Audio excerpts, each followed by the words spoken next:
اور ان کا امتحان نہیں ہوگا؟ پتہ چلا کہ معمولی چیز نہیں ہے مومن ہونا، مومن بہت بڑی ڈگری ہے۔ اس سے بڑی ڈگری کیا ہو سکتی ہے کہ جس ڈگری کے عوض میں ڈائریکٹ جنت ہی مل جاتی ہے۔ ہم نے اور آپ نے ایمان کو بہت ہلکا سمجھا ہے، سب سے وزنی چیز ایمان ہے۔ اور اگر کوئی بندہ پورا مومن ہو جائے، کامل مومن ہو جائے، تو پھر دنیا کی کوئی طاقت اسے شکست نہیں دے سکتی، پھر وہ غالب ہی رہے گا۔ آج ہماری پوزیشن بھی یہی تو ہے کہ نام ہی کے صحیح ہم کہتے ہیں ہم تو مسلمان ہیں، پھر ہم پر آزمائش کیوں؟ تو قرآن کہتا ہے اتنا کہنے پر نہیں چھوڑ دیے جاؤ گے، ہم تمہارا امتحان لیں گے کہ تم اپنے آپ کو اتنا بڑا کہہ رہے ہو کہ ہم مسلمان ہیں، ہم مومن ہیں، تو اتنا کہنے پر تمہیں چھوڑ نہیں دیا جائے گا، ہم تمہیں آزمائیں گے کہ ذرا دیکھیں تو صحیح کہ تم ایمان کے لیے کتنی قربانی دیتے ہو، تم ایمان کے لیے کیا سیکریفائس دیتے ہو۔ اور پھر پروردگار نے تاکید کے ساتھ فرمایا کہ تم سے پہلے بھی جتنوں نے ایمان کا دعویٰ کیا ہم نے سب کا امتحان لیا۔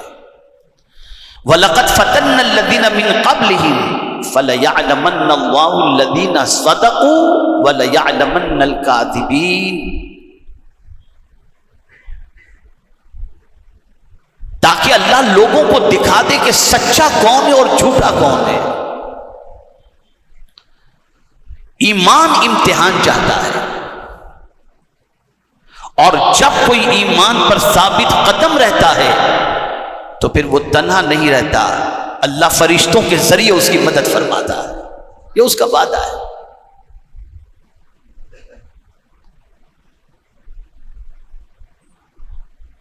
تو جہاں ایمان ہوگا وہاں امتحان ہوگا، ایمان کے ساتھ امتحان لگا ہوا ہے۔ اس لیے کہ آپ دیکھیں ہمارا اور آپ کا ایمان کیا، ہم سب کا ایمان میزان کے ایک پلڑے میں رکھا جائے اور امام حسین کا ایمان ایک پلڑے میں رکھا جائے تو ان کا ایمان ہم سے بھاری نظر آئے گا، لیکن امتحان ہوا نا، کتنا سخت امتحان۔ تو جتنے بھی انبیاء کرام علیہم الصلاۃ والتسلیم تشریف لائے ان سب کو امتحان کی وادیوں سے گزرنا پڑا، سب کو امتحان کی وادیوں سے۔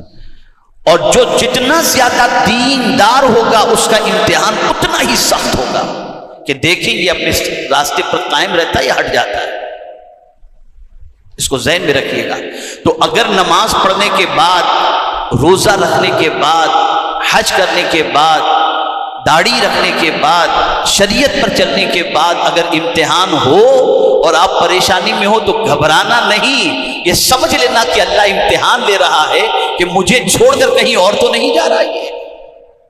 جیسا کہ کچھ لوگ چھوڑ دیتے ہیں، نماز بھی چھوڑ دی، دوسرے کام بھی چھوڑ دیے، جب کہتے ہیں کہ یہ راستے پر رہ کر اتنا امتحان ہے تو کیا کریں گے۔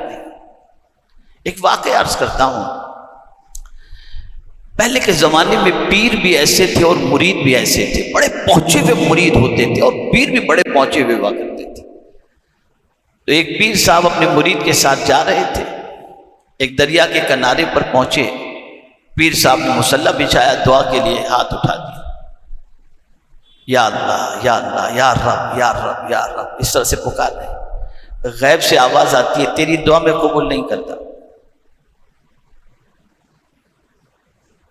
اب جو مرید تھا نا اس نے بھی سن لیا کہ غیب سے آوازیں، پہنچے ہوئے مرید ہوتے تھے نا، اب تو پیری مریدی کا مقصد بھی جدا ہے۔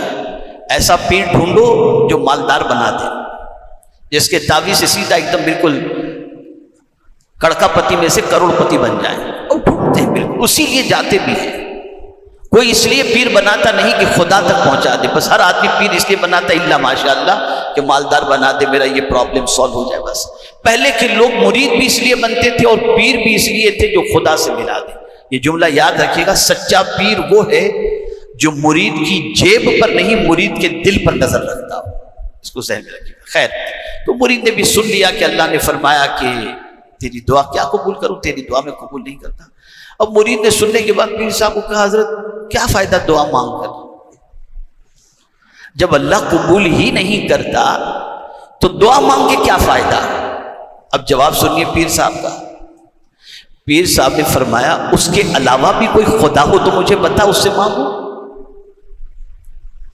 اس نے کہا نہیں خدا تو ایک ہی. کہا پھر وہ کیا کہتا ہے مجھے اس کی فکر نہیں ہے. اس نے مجھے کہا مجھ سے مانگو، میں تو اس سے مانگتا رہوں گا. اللہ کو یہ جواب اتنا پسند آیا کہ آواز آتی ہے میرے بندے تو جس کے لیے دعا کرے گا میں تیری دعا کو قبول کروں گا. یہ ہے ثابت قدمی، یہ ہے استقامت. تو حضرت ابراہیم علیہ السلام کا بہت سخت امتحان ہوا. سورہ صافات کی وہ ابتدائی آیتیں جس کی میں نے تلاوت کی، اس سے پہلے کا پورا منظر اس کے اندر موجود ہے کہ آگ میں ڈالا جانا، یہ ساری چیزیں. لیکن ایک سب سے بڑا امتحان یہ ہوا کہ آپ کو آپ کے وطن کے اندر عبادت کرنے نہیں دی جا رہی تھی. عبادت سے روکا گیا کہ نہیں تم عبادت نہیں کرو. تب انہوں نے اللہ کی بارگاہ میں عرض کیا اور انہوں نے کہا انی ذاہب الی ربی سیہدین، میں اپنے رب کی طرف جانے والا ہوں، ان قریب وہ مجھے راستہ دکھائے گا. یہاں ایک مسئلہ مفسرین بیان کرتے ہیں کہ اگر کسی زمین پر تم کو عبادت سے روکا جاتا ہو اور عبادت کرنا تمہارے لیے دشوار ہو جائے تو ایسی سچویشن میں اس جگہ کو چھوڑ دینا، یہ بھی حضرت ابراہیم کی سنت مبارکہ ہے. اور چھوڑنے پر ایسا نہیں ہے کہ تمہیں محروم رکھا جائے گا، نہیں، بلکہ تم اگر اللہ کی بندگی کے لیے اپنا سب کچھ چھوڑ کے نکل گئے تو اللہ تعالیٰ جتنا چھوڑے ہو اس سے زیادہ تمہیں عطا فرما دے گا. لیکن چھوڑنا صرف اس لیے ہو کہ تمہیں بندگی سے روکا جا رہا ہو، تم کھل کر اللہ کی بندگی نہیں کر سکتے، تو ایسی سچویشن میں تم وطن چھوڑ سکتے ہو، علاقہ چھوڑ سکتے ہو. اور سب سے پہلے ہجرت کرنے والے حضرت ابراہیم علیہ السلام. اچھا لفظ کا انتخاب دیکھیے، انی ذاہب الی ربی، جا رہے دوسرے وطن کی طرف، دوسرے شہر کی طرف، ارض مقدس کی طرف، ملک شام کی طرف جانے کا ارادہ کیا، لیکن شام کا ذکر نہیں کیا. الی ربی، میں اپنے رب کی طرف جا رہا ہوں. پتا چلا جانے کا مقصد صرف یہی تھا کہ مجھے وہاں ایسی زمین پر میں جاؤں جہاں میں پہنچوں تو میں اپنے رب کی کھل کر کے عبادت کر سکوں. تو یہ عبادت کے لیے جانا بھی رب ہی کی طرف جانے کے مترادف ہے. ان قریب میرا رب مجھے راستہ دکھائے گا. اور پھر جب آگے کا جملہ دیکھیں قرآن مقدس میں، ایک آدمی کسی اجنبی علاقے میں جائے یا کسی علاقے میں جائے سب کچھ چھوڑ کر، تو اس کے دل کو بہلانے کے لیے کوئی تو ہونا چاہیے. تو سب سے بڑا کھلونا، سب سے بڑی انسیت کی چیز کیا ہے، اسی کا ذکر آگے قرآن شریف کے اندر حضرت ابراہیم کی فکر بیان کرتی ہے. رب ہب لی من الصالحین، اے میرے رب مجھے نیک بیٹا عطا فرما، نیک اولاد عطا فرما. ادھوری دعا نہیں ہے. قرآن میں جتنی بھی دعائیں انبیاء کرام علیہ الصلاۃ والتسلیم کی ہیں نا، وہ سب مکمل دعا ہے. آج ہماری پوزیشن یہ ہے کہ ہم بھی اگر ہم میں سے کوئی بے اولاد ہے تو اولاد کی دعا ضرور کرتا ہے، لیکن اولاد کی کیسی اولاد کی دعا؟ بیٹا دے بیٹی دے. یہ صالحین کا لفظ نہیں ہوتا.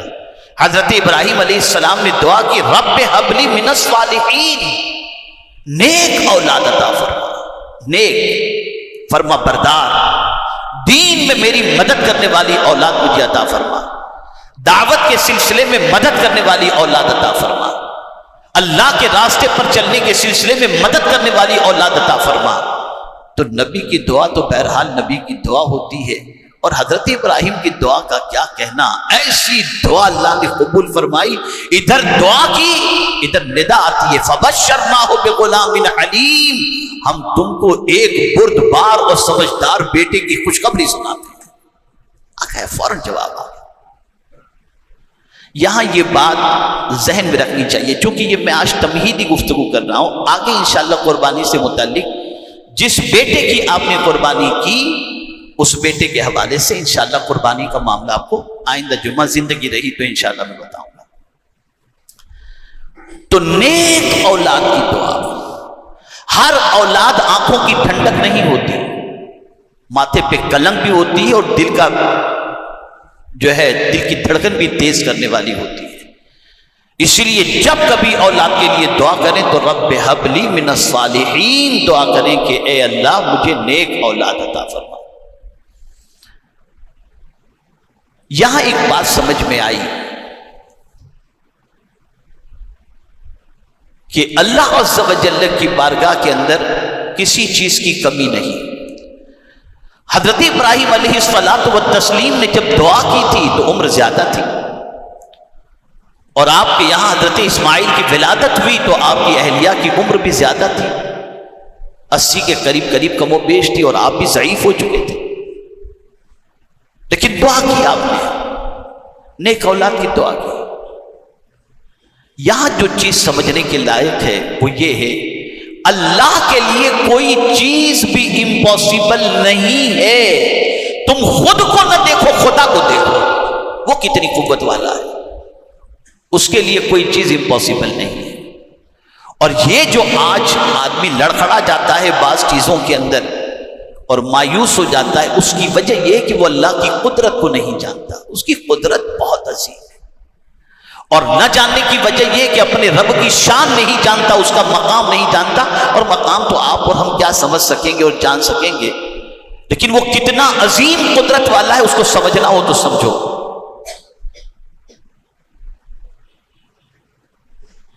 شیطان نے اپنا ٹولہ جمع کیا اور حساب لینا شروع کیا، چلو آج تم نے کیا کیا، آج تم نے کیا کیا، آج تم نے کیا کیا۔ شیطان کے چیلوں نے کہا کہ آج جو ہے کو زنا کے اندر میں نے گرفتار کر دیا، آج میں نے طلاق کروا دی، کسی نے کہا کہ آج میں نے نماز چھوڑوا دی، کسی نے کہا میں نے شراب پلا دی، سب نے اپنے اپنے کام گنائے، لیکن ایک چھوٹا سا ننھا سا شیطان کھڑا ہوا اور کہا ایک بچہ علم حاصل کرنے کے لیے جا رہا تھا نا، میں نے اسے روک دیا۔ شیطان اپنے تخت سے اترا اور اسے گلے لگا لیا، کہا تو نے بہت اچھا کام کیا۔ تو سارے چیلوں کو حیرت ہوئی کہ ہم نے بڑے بڑے گناہ میں لوگوں کو گرفتار کر دیا، ہمیں ہمارے جو ہے وہ سردار اتر کر کے گلے نہیں لگایا، اور یہ بچے نے علم حاصل کرنے کے لیے جانے والے کو روک دیا تو اس کو اتر کے گلے لگایا۔ پوچھا کہ اس کی وجہ کیا ہے؟ تو ابلیس نے کہا دیکھو میں تم کو اس کی وجہ بتاتا ہوں۔ فجر کی نماز کا وقت تھا، ایک بندہ نماز کے لیے جا رہا تھا، عبادت گزار ضرور تھا لیکن جاہل تھا، پڑھا لکھا نہیں تھا، عالم نہیں تھا، نماز کے لیے جا رہا تھا۔ ابلیس نے اسے روکا، کب ایک مسئلہ ذرا جواب دے دے۔ اب وہ عبادت گزار اپنے آپ کو کم تو نہیں سمجھتا نا، اب پوچھ لیا کسی نے، ابلیس نے پوچھ لیا کہ ذرا یہ بتاؤ یہ سوئی جو ہے نا، یہ سوئی کے سوراخ کے اندر سے اگر اللہ اونٹ کو نکالنا چاہے تو نکال سکتا ہے؟ سوئی کے سوراخ کے اندر سے۔ اب وہ عبادت گزار تھا، عالم تو تھا نہیں، کہا کیا پاگل جیسی بات کرتا ہے، اتنے سے سوراخ سے تھوڑی اونٹ نکل سکتا ہے۔ شیطان نے کہا جاؤ جاؤ تمہاری جماعت چلی جائے گی، جلدی سے جاؤ۔ پھر اپنے چیلوں کو کہا میں نے اس کا ایمان ختم کر دیا، میں نے اس کا ایمان ختم کر دیا۔ پھر ایک مولانا صاحب جا رہے تھے، عالم صاحب نماز کے لیے پکڑا ہوں، حضرت ایک مسئلہ، کہا کیا؟ کہ یہ سوئی کے سوراخ کے اندر سے کیا اونٹ گزر سکتا ہے، اللہ گزار سکتا ہے؟ مولانا نے اسے دیکھا اور فرمایا ارے اونٹ تو کیا، اگر ساتوں زمین و آسمان کو اللہ نکالنا چاہے تو نکال سکتا ہے۔ جیسے ہی انہوں نے یہ کہا شیطان پلٹا اور پلٹ کر اپنے چیلوں سے کہا یہ ہے علم، یہ علم حاصل کرنے والا آگے چل کر خود بھی بچتا ہے اور لوگوں کو بھی بچاتا ہے۔ ہمارے یہاں تو عالم کا مقام ہے ہی کم، باباؤں کا مقام ہے،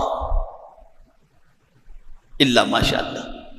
سب سے زیادہ ناقدری اگر ہمارے معاشرے میں کسی کی جاتی ہے تو وہ صاحب علم، اور یہی وجہ ہے کہ علم اٹھتا جا رہا ہے، اچھے اچھے علماء اس دنیا سے جا رہے ہیں۔ یہ علم ہے جو آپ کے ایمان کی بھی حفاظت، آپ کے عقیدے کی بھی حفاظت، آپ کی عبادت کے طریقے آپ کو بتا کر آپ کی ساری چیزوں کو درست کرواتا ہے۔ تو کہنے کا مقصد یہ کہ قدرت کی طرف نظر ہو، تو حضرت ابراہیم کی نظر اللہ کی قدرت کی طرف تھی کہ مانگو دعا، کیا فرق پڑتا ہے، میرے رب کے یہاں کوئی چیز کی کمی تھوڑی ہے، وہ اگر چاہے تو جب بن ماں باپ کے حضرت آدم کو پیدا کر دے اور بغیر باپ کے حضرت عیسیٰ کو پیدا کر دے، تو اگر میں ضعیفی میں دعا کروں اور وہ دینا چاہے تو کون سی مشکل بات ہے، وہ دے دے گا۔ اور ان کی اس دعا کی لاج بھی مولا نے رکھی اور بڑھاپے میں حضرت اسماعیل جیسی اولاد کی شکل میں انہیں اولاد عطا فرمائی۔ یہاں آج کی نشست میں خاص طور پر یہ بات، دو تین باتیں ذہن میں رکھنی ہیں۔ پہلی بات، جتنے دین میں آپ اسٹرانگ ہوں گے اتنا آپ کا امتحان ہوگا۔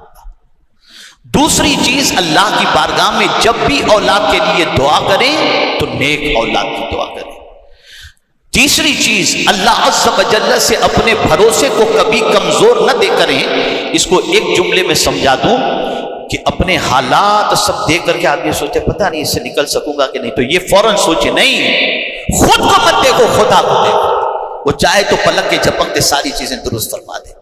یہ کلمات خیر میں نے حضرت ابراہیم کی عظمت سے متعلق عرض کی ہے۔ آئندہ جمعہ انشاءاللہ زندگی رہی تو پھر حضرت ابراہیم کو جو اللہ نے بیٹے کی شکل میں حضرت اسماعیل عطا فرمایا تھا، تو پھر حضرت اسماعیل علیہ السلام کی قربانی کے سلسلے میں کہاں سے سلسلہ شروع ہوا، میں اس کے حوالے سے کچھ باتیں عرض کرنے کی سعادت حاصل کروں گا۔